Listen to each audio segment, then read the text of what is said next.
የአንድነት፣ የታታሪነት፣ የነፃነትና የአልፋ ኦሜጋ ጥበብ ባለቤት የሆናችሁ መላው የአማራ ክልል አረጋውያን እንኳን ለአረጋውያን ደህንነትና መብቶች መጠበቅ ሁለንተናዊ ኃላፊነት እንወጣ በሚል መሪ ቃል በዓለም ለ35ኛ ጊዜ በሀገራችን ኢትዮጵያ ለ34ኛ ጊዜ ለሚከበረው ዓለም አቀፍ የአረጋውያን ቀን አደረሳችሁ አደረሰን።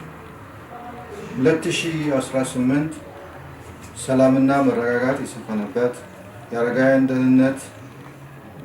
ድህነትና ተጋላጭነት የሚቀንስበት